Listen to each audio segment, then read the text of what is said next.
ଯଦି ଭାଗ୍ୟରେଖା ଆରମ୍ଭରୁ ନଥାଏ ସେ ବ୍ୟକ୍ତି ଗୋଟେ ଯୋଡ଼େ ତିନିଟା ଚାରିଟା ପ୍ରାଇଭେଟ୍ କର୍ମ କରେ, ତାପରେ ଗୋଟେ ବିଜନେସ୍ କରେ, ବିଜନେସ୍ଟା ଷ୍ଟେବୁଲ୍ ହେବ, ସ୍ଥିର ହୋଇଯିବ, ବହୁତ ଦିନ ପର୍ଯ୍ୟନ୍ତ ରୋଜଗାର ଅଛି। ଏଇ ପିଲାଟି କ'ଣ ନା ଅଳ୍ପ ରୋଜଗାର ହେଉ ପଛେ ମୁଁ ଶାନ୍ତିରେ ରହିବି, ବହୁତ ଟେନସନ୍ ମୁଣ୍ଡେଇବିନି।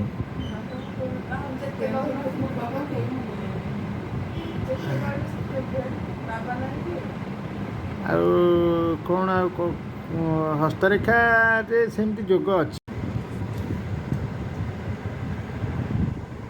ହାତରେ ଭାଗ୍ୟରେଖା ଏଠି ଗୋଟେ ଆସିକି ରହିଲା, ଇଆଡ଼ୁ ଗୋଟେ ଆସିଲା, ଏଠି ଗୋଟେ ଆସିଲା, ଏଇଟା ହେଲେ କ'ଣ ହେବ, ଚେଞ୍ଜ ଅଫ୍ ପ୍ରଫେସନ୍। ମଣିଷ ଗୋଟେ କାମ କରିବ, ତାପରେ ଆଉ ଗୋଟେ କାମ କରିବ, ତାପରେ ଆଉ ଗୋଟେ କାମ କରିବ, ଗୋଟେ ଷ୍ଟେବୁଲ୍ ନୁହଁ, ସ୍ଥିର ନୁହେଁ ଆସେନି। ଯାହା ହାତରେ ସ୍ଥିର ଭାଗ୍ୟରେଖା ଥାଏ ସିଏ ଏକ ପ୍ରକାର କର୍ମରେ ଜୀବନଟା ତା'ର ଯାଏ।